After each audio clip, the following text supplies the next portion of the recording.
बच्चों, तो आज के लेक्चर में हम लोग क्या पढ़ने जा रहे हैं, आप गैस करके बताइए क्या पढ़ेंगे आज हम लोग। सोचो सोचो क्या पढ़ना है हम लोगों को। नहीं सोच पा रहे हैं? अरे यार, लग रहा है मैं भी भूल गया, मुझे भी याद नहीं आ रहा है कि मुझे क्या पढ़ाना था। सोच कर देखता हूँ क्या पढ़ाना था, क्या पढ़ाना था। अच्छा अच्छा जी, याद आया। हम लोग क्या पढ़ रहे थे? ऑक्सीकरण संख्या। तो ऑक्सीकरण संख्या के मैंने 2 लेक्चर आपको अपलोड किए हैं, एक लेक्चर 1 और लेक्चर 2। तो लेक्चर 1 में मैंने बताया था ऑक्सीकरण संख्या क्या होती है, और लेक्चर 2 में मैंने ऑक्सीकरण संख्या के सभी रूल्स को फिनिश कर दिया था, खत्म कर दिया था। और साथ ही मैंने कुछ एग्जांपल्स भी आपको करके बताए थे कि ऑक्सीकरण संख्या को कैसे कैलकुलेट किया है। बहुत ही इंपॉर्टेंट टॉपिक है ऑक्सीकरण संख्या, इसको हल्के में लेने की कोशिश मत करना। बहुत ही काम की चीज़ है, और जो लोग हल्के में लेने की कोशिश कर रहे हैं, जैसे अकार्बनिक रसायन पढ़ोगे आपको बहुत दिक्कत आने वाली है। इनऑर्गेनिक केमिस्ट्री में आप जहाँ पे भी जाओगे आपको ऑक्सीकरण संख्या मिलनी ही मिलनी है, तो कोई भी हल्के में मत लीजिएगा इसको, है ना। बहुत ही सिंसियरली, केयरफुली और पूरे मन के साथ इसको पढ़ने की ज़रूरत है। और जितने भी मैंने आपको रूल्स बताए उनको रटने मत बैठने जाना कि फ्री स्टेट में ऑक्सीकरण संख्या 0 होती है, फ्री स्टेट में ऑक्सीकरण संख्या 0 होती है, 0 होती है, इस तरीके से बस समझ लेना है। रूल्स को लिखो और अच्छे से समझ लो। और थोड़ा सा एक बार थोड़ा सा याद रहे कि मुक्त अवस्था में किसी भी परमाणु की या मॉलिक्यूल की ऑक्सीकरण अवस्था कितनी होती है? 0 होती है, ठीक है। और आपको इतना याद रहना चाहिए कि अगर एक परमाणविक आयन है तो उस पर जितना आवेश होता है ऑक्सीकरण संख्या उसके बराबर होती है। तो रूल्स को थोड़ा सा आपके दिमाग में थोड़ा सा मेमोराइज होना चाहिए बस, है ना। एकदम ये नहीं कि एजिट जैसा मैंने बोला, जैसा मैंने लिखाया वैसा ही आप याद करें, ऐसा कोई सेंसियल नहीं, ठीक है। आप मेरी बात समझ रहे हैं ना। तो हमने 2 लेक्चर्स में ढेर सारे बेटा एग्जाम्पल्स लिए और मैंने उनके बारे में बताया आपको। अब मैं कुछ एग्जाम्पल्स और लेने जा रहा हूँ लेक्चर 3 में। तो ऑक्सीकरण संख्या के लेक्चर 3 में हम क्या करेंगे, और बेटर एग्जाम्पल लेंगे, पहले से और अच्छे एग्जाम्पल लेंगे। और यहाँ पे मैं आपका अब तक की जितनी समस्याएं थी उनकी खत्म करने वाला हूँ। आज ऑक्सीकरण संख्या में आपके पास कोई भी समस्या नहीं रहेगी। आज के बाद ऑक्सीकरण संख्या की सभी समस्याएं खत्म, ठीक है। तो हम लोग अगेन स्टार्ट कर रहे हैं ऑक्सीकरण संख्या। ऑक्सीकरण संख्या जो हम लोग पढ़ रहे थे, ऑक्सीकरण संख्या का लेक्चर 3, हम यहाँ पे L3 पढ़ने जा रहे हैं। ऑक्सीकरण संख्या का L3 लेक्चर नंबर 3 पढ़ेंगे बेटा हम लोग। L3 में देखिए क्या स्पेशल है, L3 में हम देखेंगे। तो L3 में बेटा हम बताएंगे, पहले मैं क्या ले रहा हूँ, उदासीन मॉलिक्यूल लूंगा, है ना। उदासीन यौगिकों के एग्जाम्पल पहले लेने जा रहा हूँ, उसके बाद में आयनिक यौगिकों के एग्जाम्पल लूंगा। दोनों को अलग अलग डिफ्रेंशिएट करके आपको समझ में आएगा। चलिए उदासीन यौगिक का एग्जाम्पल ले लेते हैं कोई भी। मैंने क्या किया, नाइट्रिक अम्ल ले लिया, HNO3 नाइट्रिक अम्ल, नाइट्रिक अम्ल। और नाइट्रिक अम्ल में हमें ऑक्सीकरण संख्या किसकी बतानी है? नाइट्रोजन की ऑक्सीकरण अवस्था बतानी है आपको, ऑक्सीकरण संख्या बतानी है। चलिए पहले क्या देखेंगे, पहले काम क्या देखते हैं, जब इसका ऑक्सीकरण संख्या ज्ञात करना शुरू करेंगे तो पहला हम देखते हैं कि जो हमें यौगिक दिया गया है वो उदासीन है या आवेशित है। तो आप सभी लोगों को दिखाई दे रहा है कैसा, ये सब लोग बता पाएंगे ना ऐसे? कोई आवेश दिख रहा है? भैया अंधे को भी नहीं दिखेगा इस पे आवेश है या नहीं है, ठीक है ना। अंधा भी इसको छूकर बता देगा कि सर इस पे आवेश तो कुछ नहीं दिख रहा है, कैसा है, उदासीन है, ठीक है। तो बेटा हम इसको उदासीन अणु है, तो हमने बोला था कि सभी तत्वों की ऑक्सीकरण संख्या का योग कितने के बराबर होता है? तो 0। तो उदासीन अणु हो तो सभी की ऑक्सीकरण संख्या का योग 0 के बराबर कर देना, पहला काम ये करूंगा। अब आइए जिनके बारे में हमने रूल्स पढ़े थे। हाइड्रोजन के बारे में रूल्स मैंने क्या पढ़ा था? हाइड्रोजन की ऑक्सीकरण संख्या कितनी होती है? +1 होती है ना। अंधी अगर माननी है, अगर आपको कुछ भी नहीं समझ में आ रहा है तो हाइड्रोजन क्या मार दो, +1 मार दो। 99% केसेस में बोल रहा हूँ कन्फर्मली सही होगा जाके। माना कि हाइड्रोजन की -1 भी होती है, तो मैंने बताए थे कि इनमें होती है धातु हाइड्राइड, और धातु हाइड्राइड में 2-4 एग्जाम्पल हैं बहुत इंपॉर्टेंट, उनको याद रखें। जैसे मैंने बोल दिया था लिथियम एल्युमिनियम हाइड्राइड में हाइड्रोजन कितनी होती है? -1 होती है। सोडियम बोरोहाइड्राइड में हाइड्रोजन की कितनी होती है? -1 होती है। सोडियम हाइड्राइड में कितनी होती है? -1 होती है। बेरियम हाइड्राइड में कितनी होगी? -1 होगी। कैल्शियम हाइड्राइड में हाइड्रोजन की कितनी होगी, -1 होगी। पोटेशियम हाइड्राइड में कितनी होगी, -1 होगी, यानी कि धातु के हाइड्राइड में। ओके, तो यहाँ धातु का हाइड्राइड नहीं दिख रहा है, तो मैंने बोला था वैसे भी अंधी माननी है तो हाइड्रोजन की कितनी ले लेंगे, -1। ये हमें नियम पहले से पता था। हाइड्रोजन की हमने कितनी मान ली, +1। ठीक है, धातु हाइड्राइड में -1, हाइड्रोजन की हमने कितने ले लिए, +1 बेटा। ठीक है, नाइट्रोजन की हमें कैलकुलेट करनी है तो हमने क्या कर दिया, +x। अब आ जाओ ऑक्सीजन के पास। तो देखो मैंने एक अंधी कॉन्सेप्ट और बताया था, अंधी कॉन्सेप्ट पे बहुत फोकस करना। ऑक्साइड आयन क्या होता है, O-2। परऑक्साइड आयन क्या होता है, O2-, सुपर ऑक्साइड आयन क्या होता है, O2-। तो इतना कंफर्म है कि अगर आपके पास परऑक्साइड होगा या सुपर ऑक्साइड होगा तो वहां पे 2 जरूर लटका होगा, ये 2 जरूर लगा होगा नीचे। अगर 2 नहीं लगा है तो कंफर्म हो गया कि ये ना परऑक्साइड है ना सुपर ऑक्साइड है। तो हम परऑक्साइड और सुपर ऑक्साइड के बारे में सोचें भी ना, इनके बारे में सोचना भी अब क्या हो जाएगा, पाप। पाप हम लोग करते नहीं, हम लोग क्या करते हैं, पुण्य। ठीक है, तो हम लोग इसको क्या हो गया, या करके क्या हो रहा होगा, ऑक्साइड। और ऑक्साइड में ऑक्सीजन की ऑक्सीकरण अवस्था कितनी होती है, -2। तो मैंने क्या कर दिया, -2। अब ये -2 कर दिया। ऑक्सीजन कितने हमारे पास, 3 ऑक्सीजन है भाई, 3। तो क्या करें, 3 से मल्टीप्लाई कर दिया। ठीक है, ऐड कर दो तो कितना हो गया, +1 + x और ये -6 कितना हो गया, 0। तो x कितना आ गया, +5। यानी कि नाइट्रोजन की ऑक्सीकरण अवस्था कितनी आ गई हमारे पास, +5 आ गई। ठीक है, चलिए नाइट्रोजन की ऑक्सीकरण अवस्था हमने कैलकुलेट कर ली। और एग्जांपल लेते हैं हम लोग, और एग्जांपल ले लें हम लोग। दूसरा एग्जांपल मैंने लिया किसका, मैंने ले लिया आपका Na2O, सोडियम ऑक्साइड। Na2O नाम आपका मैं बता सकता हूँ क्योंकि ऑक्साइड है ऑक्सीजन का। ठीक है, O2 लगा नहीं है तो परऑक्साइड होता। जब तक मैंने बोला है कि O2 ना लगाओ तो आप परऑक्साइड और सुपर ऑक्साइड सोचेंगे नहीं। आप फटाफट हमेशा याद रखें O2 परऑक्साइड होता है, O2 सुपर ऑक्साइड आयन होता है। तो ऐसा कुछ लगा नहीं था तो कंफर्म है ये क्या होगा, ऑक्साइड होगा। तो सोचने समझने की जरूरत नहीं, जब ये आए तब सोचने समझने की जरूरत है कहीं परऑक्साइड या सुपर ऑक्साइड तो नहीं है। ठीक है, तो यहाँ पे ऐसा कुछ नहीं है। Na2O ले लिया, इसका नाम होता है सोडियम ऑक्साइड। मैं इसका नेम भी लिखता जा रहा हूँ, इसका नाम क्या है, sodium oxide. This one is sodium oxide. आपको भी ये समझ में आना चाहिए इसका नाम क्या होगा। अब आप आयंस भी पढ़ चुके हैं, मैंने आयन का भी लेक्चर आपको पढ़ाया था, है ना। आयन के बारे में नॉलेज अब आपने पढ़ा है नहीं पढ़ा है तो बात अलग है। आप अगर आपने पढ़ा होगा तो अब सब चीजें, इसीलिए मैंने पहले क्या किया था, आयन को पढ़ाया था। मैं ऑक्सीकरण संख्या पे बाद में इसलिए आया हूँ क्योंकि मुझे आयन की नॉलेज होना बहुत जरूरी थी। आयन के बिना ऑक्सीडेशन नंबर कैलकुलेट करने में थोड़ी सी तो बेटा में दिक्कत होनी ही वाली है। ठीक है, तो जो लोग ऑक्सीकरण संख्या पढ़ रहे हैं और जिन्होंने आयन वाले लेक्चर को अच्छे से नहीं पढ़ा है तो मैं उन बच्चों से यही बोलूंगा कि पहले क्या करें, वो आयन वाला लेक्चर एक बार जरूर देखें। क्या करेंगे आप लोग कि आयन वाला लेक्चर एक बार जरूर पढ़ेंगे। ओके, तो मैंने एक एग्जांपल ये ले लिया। दूसरा एग्जांपल मैंने क्या बोला कि मैं ले रहा हूं Na2O2। और तीसरा एग्जांपल मैंने क्या ले लिया, तीसरा एग्जांपल ले रहा हूं मैं NaO2। देखो तीनों अलग अलग आपको दिख रहे हैं कि नहीं दिख रहे हैं, दिख रहा है ना सभी को। देखो पहला मैंने क्या लिया, Na2O। दूसरा क्या ले रहा हूं, Na2O2। तीसरा क्या ले रहा हूं, NaO2। तीनों बेटा अलग अलग, मेरे को तो तीनों अलग अलग दिख रहे हैं, आपको भी दिख रहे हो। देखो अलग अलग दिख रहे हैं, तीनों के नाम भी अलग अलग होंगे। ये क्या है, sodium peroxide. This is sodium peroxide. ये सोडियम परऑक्साइड है। ठीक है, इसको देखो ये क्या है, सोडियम सुपर ऑक्साइड। देखो हैं अलग अलग, जब नेम अलग अलग हैं तो बेटा यौगिक भी तो अलग अलग होंगे। ये सुपर है, sodium super oxide, super oxide. ठीक है, तो अब यहाँ पे ऑक्सीजन की ऑक्सीकरण कंफर्म है, सोडियम की तो ऑक्सीकरण अवस्था हमेशा +1 होती है, तो हम उसको क्यों निकालेंगे जिसके बारे में पहले से नियम बोल दिया गया। हमारे बुजुर्ग पहले से ही बोल गए भैया कि ये इतने होंगे +1।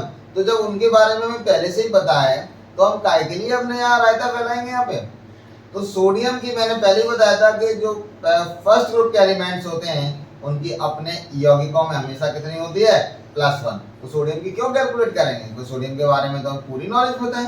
ठीक है, चलिए, तो सोडियम की कितनी हो गई +1। हम किसकी बताने जा रहे हैं, ऑक्सीजन की। सोडियम की +1 और सोडियम है कितने 2, मल्टीप्लाई कर दिए प्लस। ऑक्सीजन की हमें कैलकुलेट करनी थी, हमने क्या कर दिया x इज इक्वल टू 0। ठीक है, तो देखो +2 is equal to +x is equal to 0, तो x की कितनी हो गई -2। देखो समझ में आ गया, यहाँ सोडियम क्या था, ऑक्साइड हो गया। जब ऑक्सीजन की -2 ऑक्सीकरण अवस्था आ जाए तो कितना हो गया, ऑक्साइड हो गया कि नहीं हो गया। ठीक है, अब चलिए यहाँ पे ऑक्सीजन की निकालेंगे, एक सोडियम +1, दो सोडियम से गुणा कर देंगे प्लस। अब देखो ऑक्सीजन कितने हैं यहाँ पे हमारे पास, x मान लेंगे, ऑक्सीजन है कितने 2, 2x is equal to 0 +2 + 2x is equal to 0, तो x इज इक्वल टू कितना आ जाएगा बेटा -1 आ गया, x इज इक्वल टू -1। और -1 ऑक्सीजन की किस में होती है, याद आ रहा है ना आपको, कहाँ पे होती है, पेरोक्साइड में।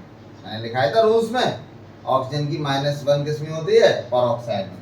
इसके बाद यहाँ पे आ गए इसमें O2 की, तो सोडियम कितना होता है +1 और एक ही सोडियम है प्लस x ऑक्सीजन की मान लेंगे, ऑक्सीजन है कितनी हमारे पास 2, कितना हो गया 0। ठीक है, तो +1 और यानी कि 2x इज इक्वल टू कितना हो गया मेरे पास -1, 2x इज इक्वल टू -1, तो x इज इक्वल टू कितना हो गया -1/2। तो यहाँ पर ऑक्सीजन की जो ऑक्सीकरण अवस्था है वो कितनी आ गई -1/2। तो आपको यहाँ से समझ में आ रहा है कि ऑक्साइड में देखो मैंने पहले ही बता दिया था कितनी होती है, -2 होती है, पेरोक्साइड में कितनी होती है -1 होती है, और सुपर ऑक्साइड में -1/2। इसीलिए मैंने इसका नाम बोला था सोडियम ऑक्साइड, इसका बोला था सोडियम पेरोक्साइड, और इनको मैंने क्या बोल दिया था, सोडियम सुपर ऑक्साइड। क्लियर हो रहा है ना आपको, है ना। चलिए और एग्जांपल लेता हूँ मैं, एक दो एग्जांपल और करके मैं आपको बताता हूँ। मैंने क्या लिया, मैंने ये ले लिया, मैंने ले लिया CaO। ठीक है, CaO ले लिया। दूसरा ले लिया मैंने CaO2, ये ले लिया CaO। चलो इसको ले लेते हैं। यहाँ पे ऑक्सीजन की निकालेंगे ऑक्सीकरण अवस्था, कैसे निकालेंगे, कैल्शियम हमने क्या ले लिया, कैल्शियम कितना है, सेकंड वर्ग का एलिमेंट है, द्वितीय वर्ग का तत्व है, तो कैल्शियम की तो फिक्स है, कितनी होगी +2 plus oxygen x is equal to 0, क्योंकि उदासीन आपको दिख रहा है, जब तक हम उदासीन यौगिक लेते रहेंगे तब तक हम इक्वल टू कितने के बराबर करेंगे, 0 के बराबर करेंगे। तो x की कितनी हो गई -2। तो ऑक्सीजन जब भी -2 ऑक्सीकरण अवस्था में होता है तो उसको हम क्या बोलेंगे, ऑक्साइड। तो ये क्या हो गया हमारे पास, कैल्शियम ऑक्साइड। देखो इसका नेम भी मैंने बता दिया, ये क्या हमारे पास कैल्शियम ऑक्साइड हो गया, ये कैल्शियम ऑक्साइड। ओके, अब आ जाओ, ये क्या है इनको देख लें, इनमें भी ऑक्सीजन की निकालनी है। कैल्शियम की तो +2 होगी कंफर्म, प्लस ऑक्सीजन x मान लिए, और ये ऑक्सीजन हमारे पास है कितनी, दो ऑक्सीजन है, तो 2x कर दिया इक्वल टू क्या कर दिया 0।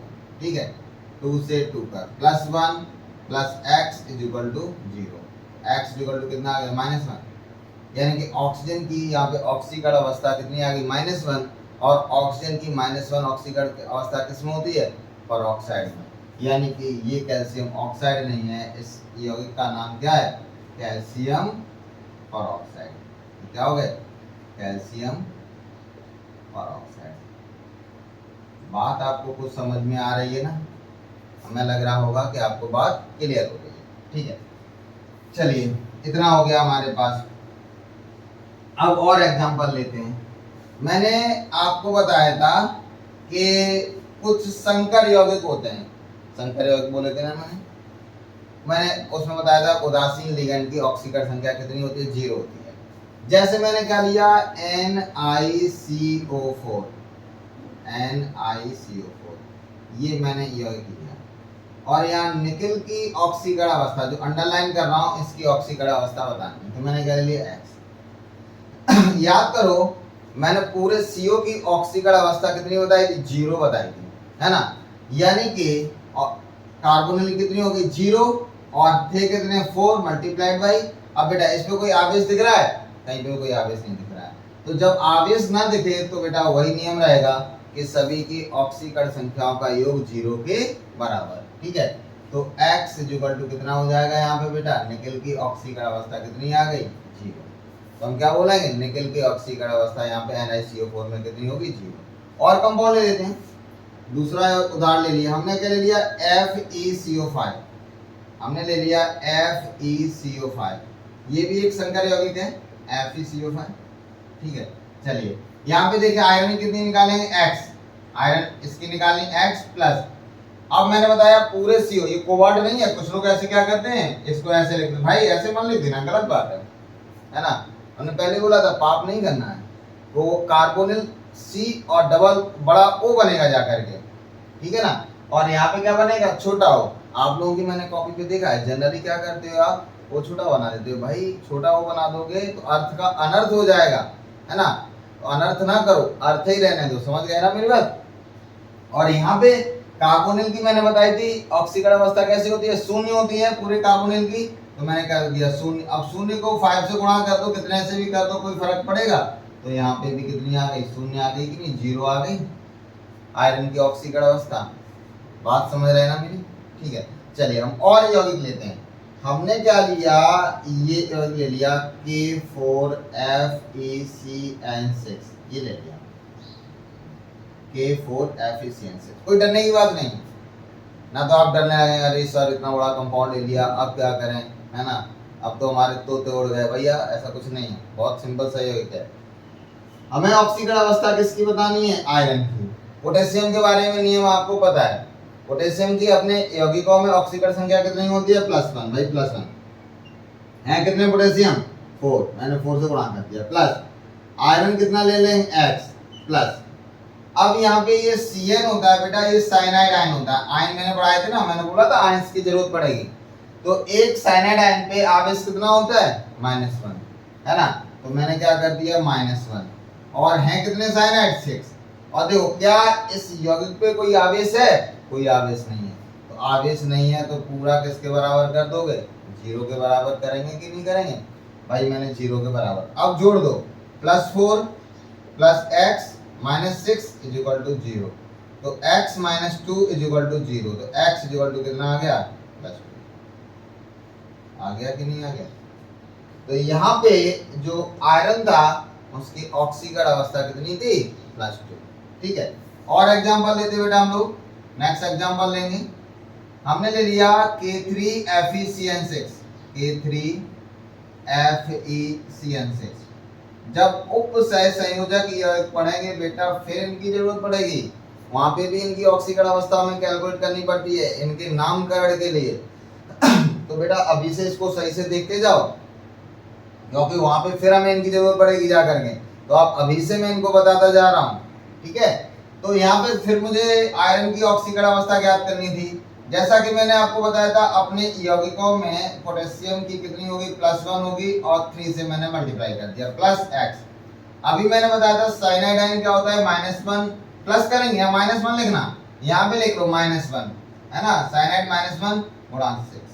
अब देखो क्या है, ये कैसा है, उदासीन है ना, तो उदासीन होगा तो इक्वल टू क्या कर देंगे 0, ठीक है, +3 + x प्लस नहीं, अब माइनस हो गया, -6 = 0, तो x = कितना आ गया, +3 आया, x = हमारे पास कितना आ गया, +3। तो यहाँ पे आयरन की ऑक्सीकरण अवस्था कितनी आ गई, +3 आई कि नहीं आई, देखो इजी था बिल्कुल, हमारे पास कुछ भी नहीं करने के लिए था। चलिए और एग्जांपल लेते हैं हम लोग, और एग्जांपल इसी तरीके से लेते जाएंगे, बहुत अच्छे अच्छे एग्जांपल दे रहा हूँ, जहाँ आपको प्रॉब्लम होती है उन सबको मैं एक साथ सॉल्व कर रहा हूँ। और एग्जांपल लेते हैं, हमने क्या लिया, Na2FeCN5NO, ये भी एक संकर यौगिक है Na2FeCN5NO।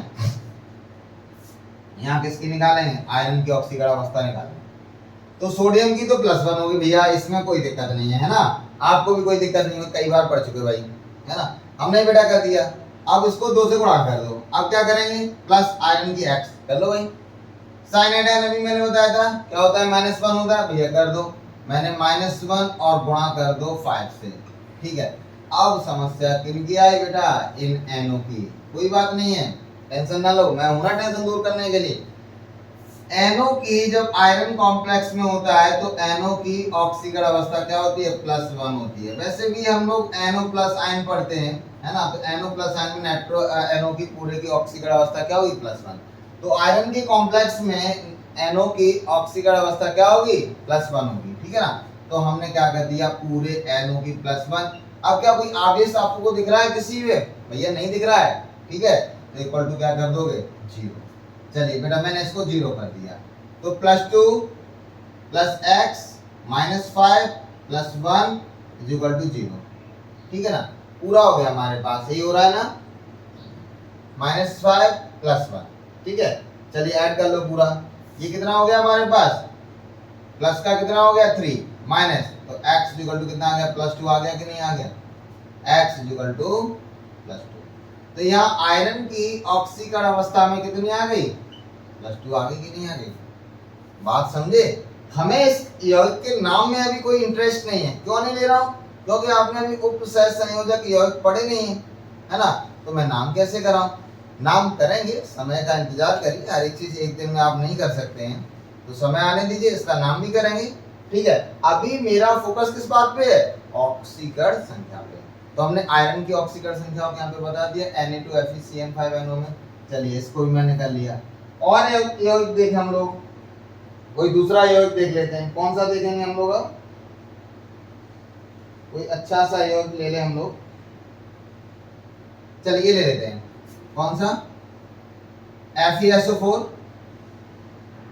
FeSO4, FeSO4, NH4 का होल ट्वाइस SO4 .6H2O। अरे राम, अब कहोगे अरे सर अब क्या होगा, इतना बड़ा यौगिक आप लिख दिए। अब तो आप परेशान करने के मूड में आ गए। भैया बिल्कुल कुछ नहीं परेशानी है, बहुत आसानी से होगा, बहुत मजे से होगा। देख कैसे करेंगे हम लोग। हमें यहाँ पे ऑक्सीकरण अवस्था किसकी बतानी थी, जाकर के आयरन की बतानी थी। चलिए हम बताएंगे आसानी से।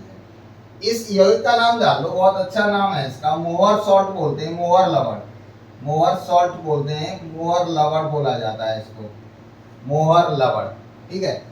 आयरन की निकालेंगे, हमने क्या ले लिया, आयरन को ले लें x, इसको हमने निकाल लिया, x ले लिया, ठीक है। x ले लिए। अब हमें यहाँ पे सल्फर की बतानी है, सल्फर की बतानी है। तो सल्फर की कैसे बताओगे, ऐसे नहीं बता पाएंगे। सल्फेट आयन में पहले सल्फर की निकालो, किसमें निकालेंगे, सल्फेट आयन में। तो सल्फेट आयन में सल्फर की निकालेंगे तो सल्फर x प्लस ऑक्सीजन कितने हैं 4, और एक ऑक्सीजन कितनी होती है -2। अब मैंने बताया था पहले ही, लास्ट लेक्चर 2 में मैंने बताया था, जब हमारे पास आयनिक यौगिक होता है तो सभी ऑक्सीकरण संख्याओं का योग किसके बराबर होता है, उस पे उपस्थित आवेश के बराबर, है ना। तो इक्वल टू अब 0 नहीं करेंगे, -2 हो गया, x - 8 = -2, यानी x कितना आ गया, +6 आ गया। तो सल्फर की यहाँ पे कितनी आ जाएगी बेटा, जा करके +6। सल्फर की कितनी होगी हमारे पास, +6 हो गई, ये प्लस और ये कितनी हो गई, +6। ओके, ये कर दिया, ठीक है। ऑक्सीजन की कितनी होती है, एक ऑक्सीजन की कितनी होती है हमारे पास, -2। तो हमारे पास ऑक्सीजन कितने हैं, 4 -2, ठीक है, प्लस। अब यहाँ पे आ जाओ अमोनियम की, पूरे अमोनियम की। एक अमोनियम आयन क्या होता है, NH4+ होता है। एक अमोनियम आयन क्या होता है, NH4+ होता है, ठीक है। तो अमोनियम आयन हमारे पास हैं कितने, 2। तो हमने क्या किया, पूरे पूरे की हम लिख दें, या फिर हम पूरे की लिख सकते थे, हमने क्या कर दिया, +2। ओके, या हम क्या करते, एक काम और कर सकते थे कि सर हमें दिक्कत हो रही है, पूरे अमोनियम के लिख दिए, तो यहाँ से नाइट्रोजन की निकाल लेते, फिर हाइड्रोजन की निकाल लेते और 2 से गुणा कर देते, वो रख देते हम लोग यहाँ पे, है ना। तो हम उस झंझट से बचने के लिए हमने क्या किया, पूरे अमोनियम की यहाँ +2 कर दी। सल्फेट प्लस सल्फेट की कितनी है, -2, ठीक है, प्लस जल। भाई जल में अब एक जल का अणु, यहाँ पे कितने 6 जल के अणु हैं, एक ले रहा हूँ। तो एक जल में हाइड्रोजन की कितनी होती है, +1, ठीक है। और यहाँ पे कितने हाइड्रोजन हमारे पास हैं, कितने हाइड्रोजन, 2 हाइड्रोजन है ना, तो 2 से गुणा कर दिया, ठीक है। और ये -2 प्लस -2 = 0। तो देखो बेटा यहाँ अगर ऐड करोगे +2 -2, ये भी तो कितना हो जाएगा, 0 हो जाएगा। तो कैंसिल कर दो, और कैंसिल ना करो तो आप लिख सकते हो हाइड्रोजन की कितनी हो जाएगी हमारे पास, हाइड्रोजन कितने हैं, एक हाइड्रोजन की +1, 2 हाइड्रोजन कितनी हो गई, +2, दो हाइड्रोजन की +2 और +2 की हमने गुणा कर दिया 6 से, ठीक है। प्लस प्लस क्या करेंगे हम लोग, एक ऑक्सीजन की -2 होती है और 6 ऑक्सीजन से गुणा कर दो और इक्वल टू क्या कर देंगे, 0 के बराबर कर देंगे, ठीक है। तो ऐड कर लेंगे x इक्वल टू +6 है ना, और ये कितना हो गया -8 है ना, और +2 से -2 ये कैंसिल है ना, और यहाँ पे 6 दूनी 12 हो जाएगा, +2 ये माइनस का 12 बेटा ये भी कैंसिल, तो कितना हो गया 0। तो x इक्वल टू कितनी आ गई, +2, x इक्वल टू कितनी आ गई, +2। ये तो इतना हो गया। मुझसे पूछा जाता है इसकी ऑक्सीकरण संख्या क्या होगी, तो मैं पहले ही इतना झाम पूछना पहला था, मैं कहता आयरन की कितनी होगी, +2 होगी। क्यों होगी, क्योंकि केवल मैं ये देखता है FeSO4, तो FeSO4 में मैंने बताया था सल्फेट क्या होता है, SO4 2- होता है सल्फेट। जब सल्फेट -2 होगा तो आयरन पे भी आवेश कितना आएगा, +2 आएगा भाई, क्योंकि मैंने बताया था ना बेटा आपका कोई भी यौगिक कैसा होता है, उदासीन होता है, तो -2 आवेश इस पे है, तो यहाँ पे एक ही तो परमाणु है, तो एक परमाणु पे +2 होना चाहिए, तभी तो बेटा कैसा होगा जाकर के, उदासीन होगा जाकर के, तो आयरन की ऑक्सीकरण अवस्था कितनी होती है, +2 होती है। लेकिन मैंने आपको पूरा कैलकुलेट एक्चुअली में करना था, तो पूरा कैलकुलेट करके बता दिया कि मोहर लवण में किस तरीके से ऑक्सीकरण संख्या को हम ज्ञात करेंगे। ये बात आपको समझ में आई, ठीक है। चलिए अब मैं कुछ एग्जांपल्स आपको दे दे रहा हूं, जिससे क्या करेंगे, आप उन एग्जांपल्स को एक बार प्रैक्टिस करेंगे। सभी को कुछ उदाहरण लिख के दे रहा हूं, उनकी आप प्रैक्टिस करेंगे। उदासीन यौगिकों के ही उदाहरण मैं आपको दे रहा हूं, ठीक है। मैंने क्या ले लिया, K2CrO4 है ना, इसमें किसकी, क्रोमियम की निकालेंगे। दूसरा मैंने कौन सा ले लिया, MnO2, इसमें आप किसकी निकालेंगे, मैग्नीज की निकालेंगे। तीसरा एग्जांपल ले लिया OSO4, और इसमें किसकी निकालेंगे, ऑस्मियम। जो अंडरलाइन कर रहा हूं उनकी ऑक्सीकरण अवस्था को आप कैलकुलेट करेंगे, ठीक है ना। और देख लीजिए हम किसकी लेंगे,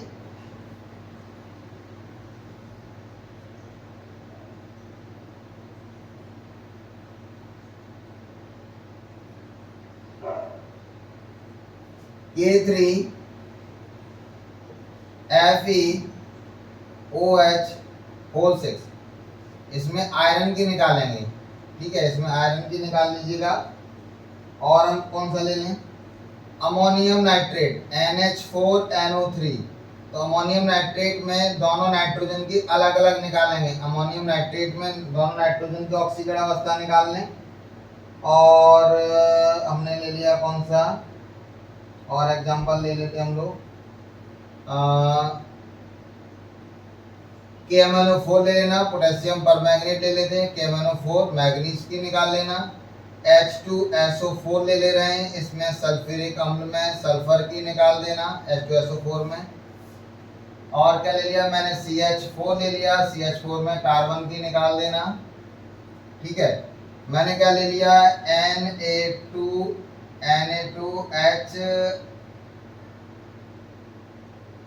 हमने ले लिया किसका, Na3PO4 में फास्फोरस की निकाल देना, ठीक है। और ले लें क्या, Na2HPO4 में फास्फोरस की निकाल लेना, ठीक है। H3PO4 में फास्फोरस की निकालना आप, ठीक है। और क्या ले लें हम लोग, और हम लोग ले रहे हैं हम लोग ले लेंगे कौन सा, H3PO3 में फास्फोरस की निकाल लेना, H3PO2 में फास्फोरस की निकाल लेना, ठीक है। और क्या करेंगे, और एग्जांपल लेंगे किसके, NaCl4 में क्लोरीन की निकालना। और एग्जांपल लेंगे NaClO3 में क्लोरीन की निकालेंगे। और एग्जांपल लेते हैं NaClO2 में क्लोरीन की निकालेंगे। और एग्जांपल लेंगे NaClO में क्लोरीन की ऑक्सीकरण अवस्था निकालेंगे, ठीक है ना।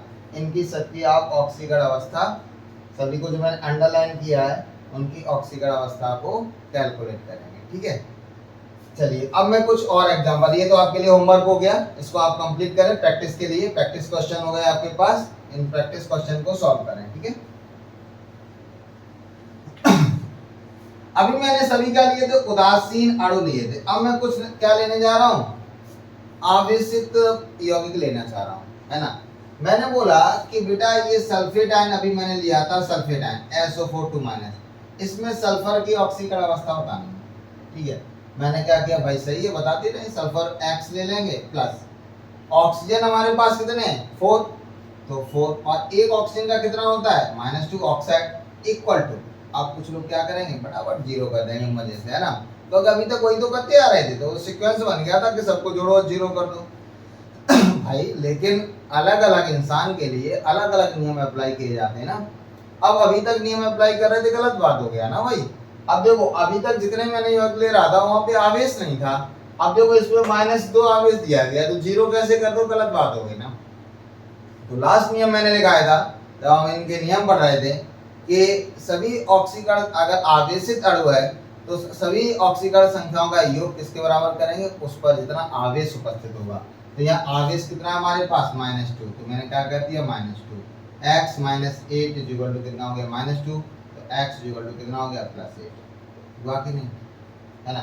मैंने क्या लिया, उदाहरण दूसरा ले रहे हैं, मैंने ले लिया PtCl6 -2, ये ले लिया PtCl6 -2, ये ले रहा हूँ, है ना।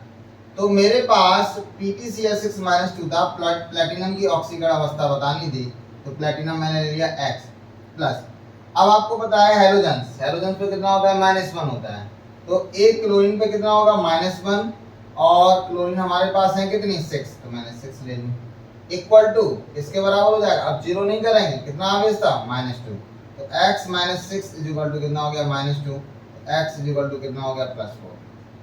यहाँ पे प्लेटिनम की ऑक्सीकरण अवस्था कितनी आ गई, +4 आ गई कि नहीं आ गई। और एग्जांपल लेते हैं, मैंने क्या ले लिया phosphate ion PO4 phosphate ion, यहाँ पे फास्फोरस की ऑक्सीकरण अवस्था बतानी है। चलिए फास्फोरस को X प्लस एक ऑक्सीजन -2, ऑक्सीजन है हमारे पास 4, अब आवेश कितना है इसके बराबर -3, तो x - 8 इक्वल टू कितना हो गया -3, तो यहाँ फास्फोरस की ऑक्सीकरण अवस्था कितनी आ गई +5, हो गया कि नहीं बात, ठीक है। ये भी मैंने निकाल लिया। और ले लेते हैं, हमने क्या लिया MnO4- परमैग्नेट आयन, दूसरा एग्जांपल ले लिया परमैग्नेट आयन।